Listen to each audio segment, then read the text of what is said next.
Radio Lomé, il est 12h30.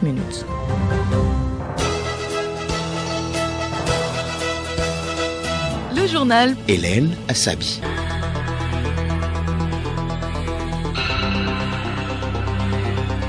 Bonjour à tous, merci de nous accorder votre attention pour ce 12h30. Au sommaire, innovation dans la téléphonie mobile dans les pays francophones.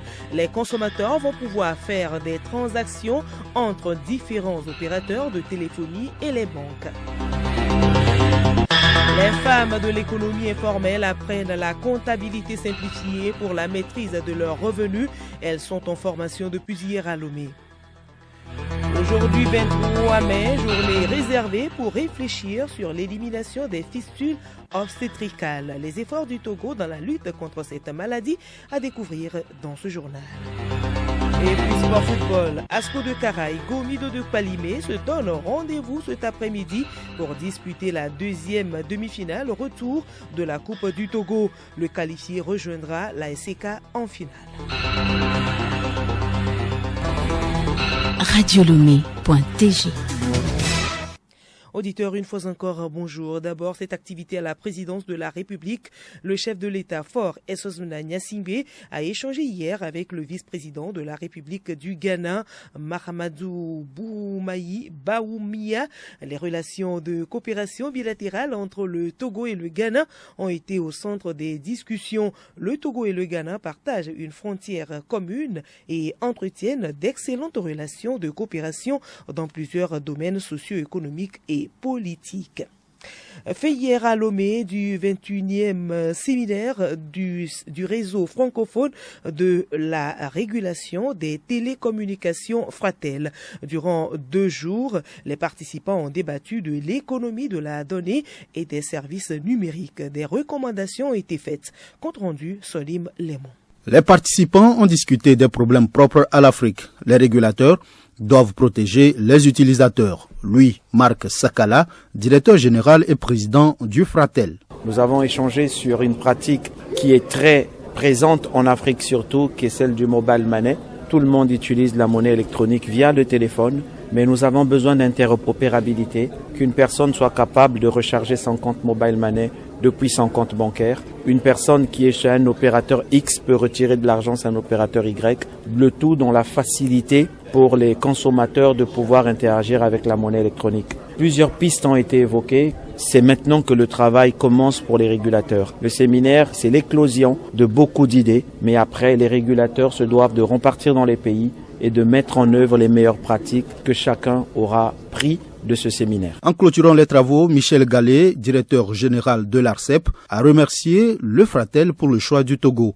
Il a émis le vœu de voir les régulateurs se mettre au niveau des normes internationales. Le présent séminaire n'a pas vocation à clore les débats. Je nous invite alors à poursuivre davantage les réflexions sur l'économie de la donnée et sur les paiements mobiles. En marge des tables rondes, nous avons pu tenir à huis clos un débat animé et très constructif dans l'esprit du Fratel sur le niveau d'exigence en matière de qualité de service et d'expérience client au niveau des pays du réseau Fratel et notamment ceux d'Afrique.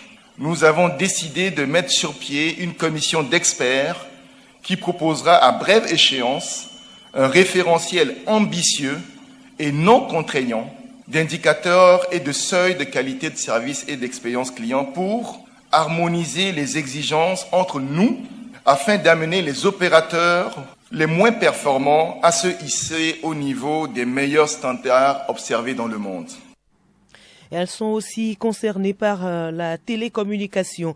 Les femmes de l'économie informelle, notamment les couturières, coiffeuses et revendeuses, sont depuis hier en atelier de formation de 2 jours à Lomé. Elles échangent sur la sécurité sociale et la comptabilité simplifiée pour la maîtrise de leurs revenus. Compte rendu Gontran Gamado, Angèle Huntonji.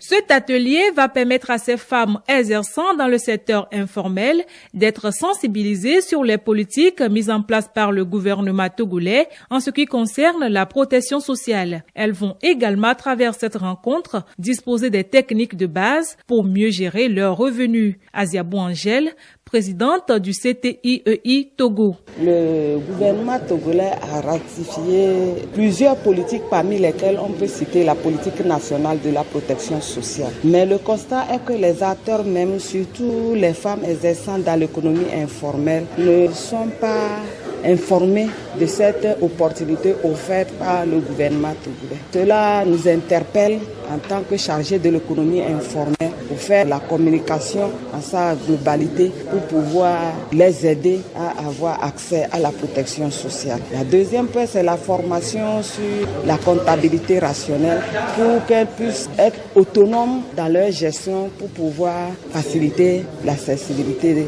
dans la sécurité sociale. Selon Koumba Diop, directrice du bureau de pays de l'OIT, l'accès à la protection sociale est important pour ces femmes. Les travailleuses de l'économie informelle sont dans des activités diverses et pour la protection sociale, c'est important pour les bénéficiaires d'avoir une capacité contributive. Elles sont venues nombreuses pour se former, pour justement faciliter ou augmenter leur influence sur l'aspect protection sociale, mais surtout s'approprier des outils que le gouvernement a mis en place avec l'OIT, notamment l'assurance maladie universelle, aussi les régimes pour les travailleurs indépendants. Cette rencontre est une initiative du Comité technique intersyndical de l'économie informelle du Togo avec l'appui du Bureau international du travail. Et pendant qu'elles se forment sur la protection sociale, leurs enfants se préparent pour les examens de fin d'année qui démarrent le 28 mai prochain avec le baccalauréat.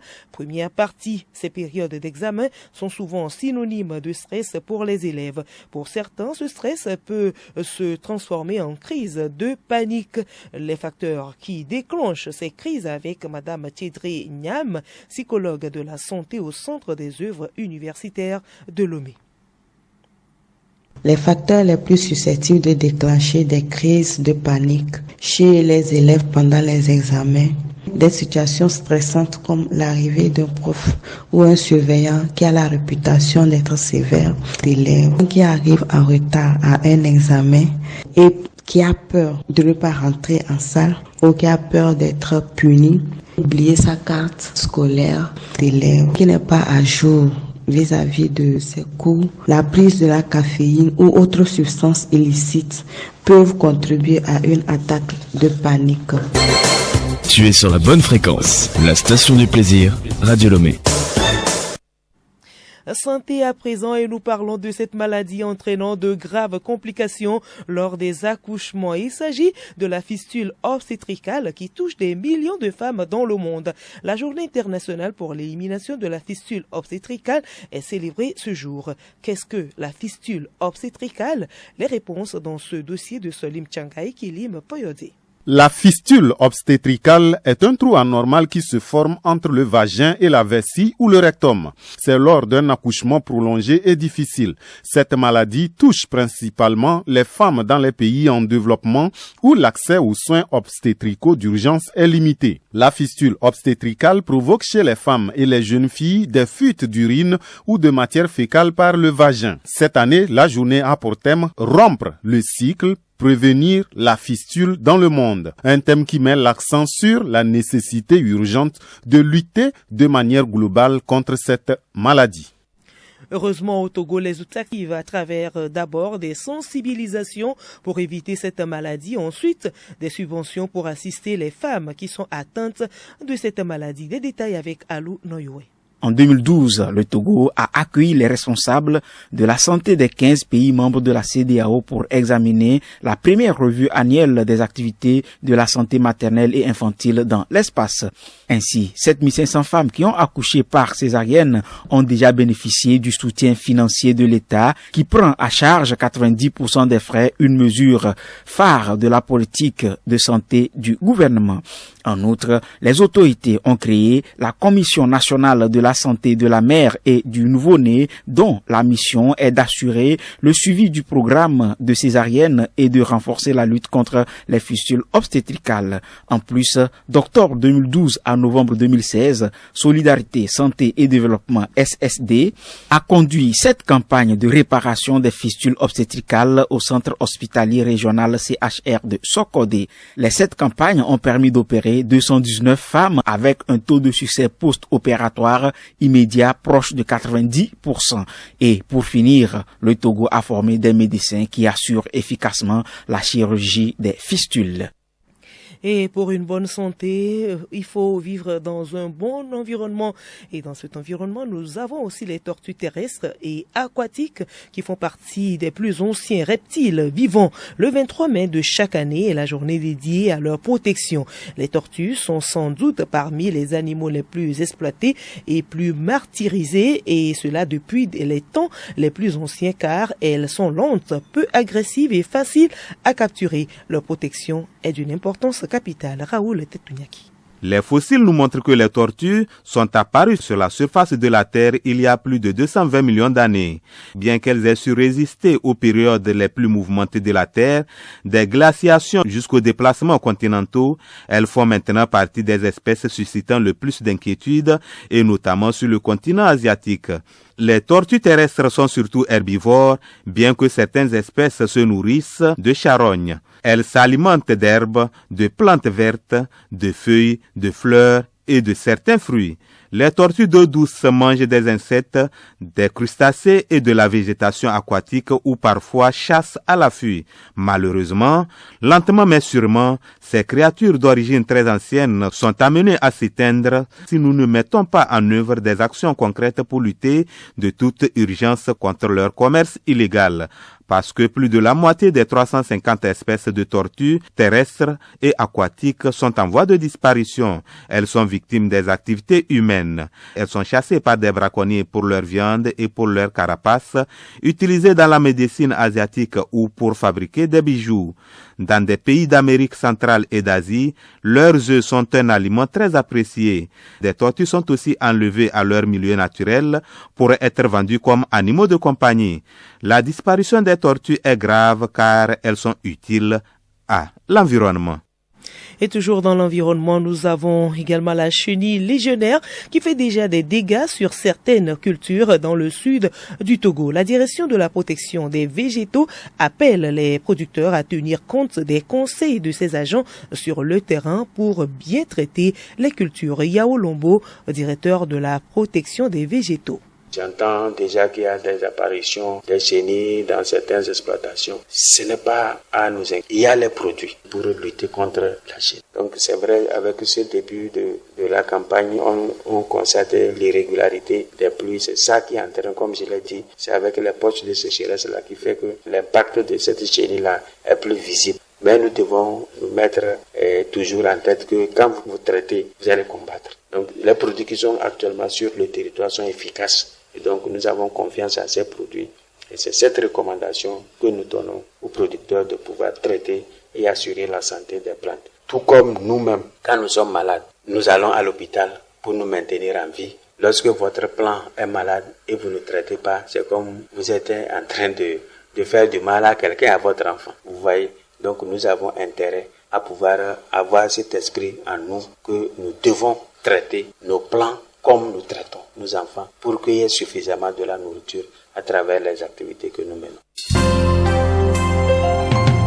Le journal Hélène Assabi. À l'étranger au Sénégal, l'arrestation de l'activiste Bah Diakhaté et du pêcheur tchèque Ahmed Tidiane pour avoir attaqué le Premier ministre sur les réseaux sociaux fait toujours polémique. L'opposition dénonce et plaide pour préserver la liberté d'un débat démocratique. Et de leur côté, les organisations de défense des droits de l'homme comme Amnesty International appellent les autorités à cesser les arrestations de personnes en cas de diffamation, quelle que soit la gravité des propos tenus, et à dépénaliser ces délits. Les deux hommes ont accusé notamment le chef du gouvernement d'être un homosexuel. Au Sénégal, la diffamation et la diffusion de fausses nouvelles sont passibles de peine de prison. En RDC, Vital Kamerhe, 65 ans, figure de la politique congolaise, retrouve un poste qu'il avait occupé de 2006 à 2009 sous la présidence de Joseph Kabila. Il a été élu hier président de l'Assemblée nationale, un vote qui intervient 3 jours après l'attaque de son domicile lors d'une présumée tentative de coup d'État. Sport football qui sera l'adversaire de l'ASK de Kara pour la finale de la Coupe du Togo. Rendez-vous ce jeudi à l'issue du match Asko-Gomido, comptant pour la deuxième demi-finale retour à Zonko Sename. Le match a lieu à 15h30 au stade municipal d'Atakpame. Battu à l'aller 4-1, Gomido de Kpalimé doit mettre les bouchées doubles pour revenir à bout de l'ASCO de Kara qui rêve de retrouver l'ASK en finale. Déjà mercredi, l'ASK s'est débarrassé de l'AS OTR de Lomé 2-0. Le club champion à l'issue de la Coupe du Togo représentera notre pays en Coupe de la Confédération la saison prochaine. Le sélectionneur des éperviers seniors Paulo Duarte a publié ce jeudi une liste de 26 joueurs. C'est dans le cadre des 3e et 4e journées des éliminatoires de la Coupe du Monde 2026. Nous notons dans cette liste les retours du goal Wassio Uronieni, du milieu Samuel Asamoah, du défenseur Agbozo Clousset et une première convocation du milieu Adil Titi du club suédois Dika Bridge. Le Togo reçoit le 5 juin prochain à Kégué, le Soudan du Sud, puis le 9 juin, les éperviers iront défier à Kinshasa la RDC. L'Atalanta de Bergame a dompté le Bayer Leverkusen 3-0 en finale ce mercredi de la Ligue Europa. Les Italiens décrochent ainsi un premier trophée de leur histoire en Coupe d'Europe. Après 51 matchs sans défaite, le Bayer Leverkusen de Xabi Alonso a fini par tomber hier, déjouant tous les pronostics.